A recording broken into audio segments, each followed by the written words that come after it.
നടക്കിരുത്തിയതിനു പിന്നാലെ ഭഗവാനെ ആനപ്പുറത്ത് എഴുന്നള്ളിച്ചു.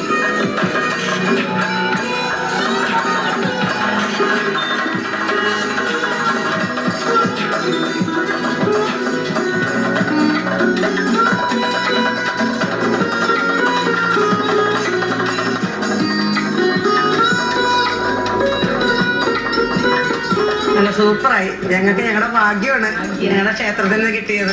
കാരണം എല്ലാ ഉത്സവം വരുമ്പോഴും ആന എഴുന്നള്ളിക്കണമെന്ന് ആഗ്രഹം ഉണ്ടായിരിക്കും.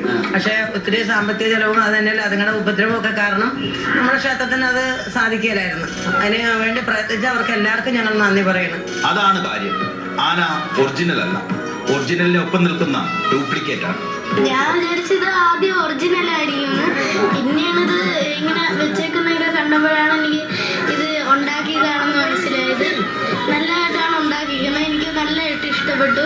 നാട്ടാനകളുടെ സംരക്ഷണത്തിനായി പ്രവർത്തിക്കുന്ന വോയിസ് ഫോർ ഏഷ്യൻ എലിഫന്റ്സ് എന്ന സംഘടനയാണ് പാണാവള്ളി നീലംകുളങ്ങര ക്ഷേത്രത്തിൽ റോബോട്ടിക് ആനയെ നടക്കിരുത്തിയത്. എലിഫന്റ് ദ്രോൺ ചെയ്യാൻ പാടില്ല. എല്ലാ അമ്പലത്തിലും ഈ റോബോട്ടിക് എലിഫന്റ് എടുത്ത് നമ്മളുടെ culture, Kerala's rich culture and traditions can thrive and elephants don't have to suffer. That is the whole mission of this, of me donating this robotic elephant to this Vishnu temple, and I'm so happy. 5 ലക്ഷം രൂപയുണ്ടെങ്കിൽ ആർക്കും ഇതേപോലെ ഒരെണ്ണത്തെ വാങ്ങി വീട്ടിൽ തളയ്ക്കാം. Fibre rubber ഉള്ളിൽ നമ്മൾ square tube കൊണ്ടൊക്കെ ബലപ്പെടുത്തിയിട്ടുണ്ട്. ഏകദേശം 5ഓളം മോട്ടറുകൾ ഇതിനകത്തുണ്ട്.